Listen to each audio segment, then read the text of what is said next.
வணக்கம். துன்பத்திற்கு இடம் கொடேல் அப்படின்னு ஆத்திச்சுடியில ஒரு செய்யுள். அந்த செய்யுளுக்கு ஏத்த மாதிரி ஒரு கதை பார்க்கலாமா? ஒரு ஊர்ல அருண் அப்படின்னு ஒரு இளைஞன் இருக்கான். அருண் ஒரு சிறிய தொழில் செஞ்சு தன்னோட வாழ்க்கைய வாழ்ந்துட்டு இருக்கான். நல்ல ஒரு உழைப்பாளி. அப்படி இருக்கப்ப கடந்த காலத்துல ரொம்ப நாளா மழைக்காலம் புயல் காலம்லாம் இருந்தனால ஒரு நஷ்டமான ஒரு சூழ்நிலைக்கு வந்தது அவனோட தொழில். அதுல அருண் ரொம்ப வருத்தமாகி என்ன பண்ணா, தான் தொழில் பண்றதையே விட்டுட்டு வீட்லயே உட்கார்ந்து அதை பத்தியே நஷ்டத்தை பத்தியே யோசிச்சுட்டு இருந்தான்.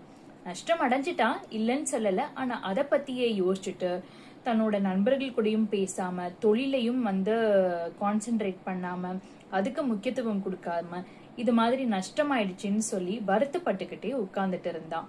சாப்பாட்டுக்கும் முக்கியத்துவம் கொடுக்கறது இல்ல. இத பார்த்துட்டே இருந்த பெரியவர் அருணை கூப்பிட்டு என்ன ஏதுன்னு கேட்டாரு.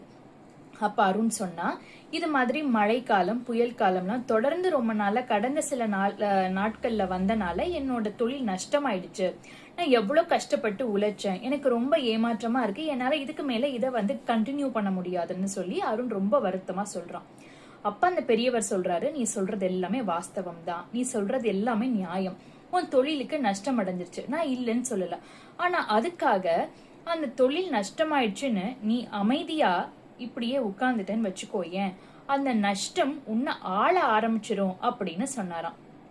அதாவது எனக்கு நஷ்டம் ஆயிடுச்சே அப்படிங்கிற வருத்தத்திலேயே நம்ம உட்கார்ந்துட்டு இருந்தோம்னா அந்த நஷ்டம் நம்மளுக்கு முதலாளியா ஆயிடும், அது நம்மள ஆள ஆரம்பிச்சிருமா. அதனால அந்த நஷ்டத்தை பத்தியே வருத்தப்பட்டுட்டு இருக்காம, நஷ்டம் எதனால ஆச்சு, இதை விட இன்னும் பெட்டரா என்ன பண்ணலாம், இது மாதிரி சமயங்கள்ல இன்னும் நல்லா என்ன பண்ணலாம்னு யோசின்னு சொன்னாராம். அது ரொம்ப ஒரு புத்துணர்ச்சியா இருந்துதான் அருணுக்கு. அதுல இருந்து திருப்பி தன்னோட தொழில ஆரம்பிச்சு படிப்படியா முன்னேறி ஒரு நல்ல இடத்துக்கு வராங்களாம். அப்ப அருண் மனசுல நினைச்சாங்களாம், துன்பத்திற்கு இடம் கொடேல். நம்மளோட ஒரு கஷ்டத்துக்கோ ஒரு துன்பத்துக்கோ நம்மளோட ஒரு இழப்புக்கோ நம்ம முக்கியத்துவம் கொடுத்துக்கிட்டே அந்த இடத்துலயே நம்ம உட்கார்ந்துட்டு இருந்தோம்னா அந்த இழப்போ நஷ்டமோ நம்மள ஆள ஆரம்பிச்சிடும். அதனால அதை தள்ளி வச்சுட்டு நம்ம அடுத்த விஷயத்துக்கானதை முயற்சி பண்ணோம்னா வெற்றி கண்டிப்பா நம்ம கிட்ட வரும். அதே மாதிரி கஷ்டமான சூழ்நிலைகள்ல எப்படி அதை கடந்து போகலாங்கிறதும் நம்மளுக்கு தெரிய வரும். அதுதான் துன்பத்திற்கு இடம் கொடேல். என்னைக்குமே நம்ம வாழ்க்கையில துன்பத்திற்கு நம்ம இடம் கொடுக்க கூடாது அப்படிங்கிறது இந்த செயலோட அர்த்தம். நன்றி.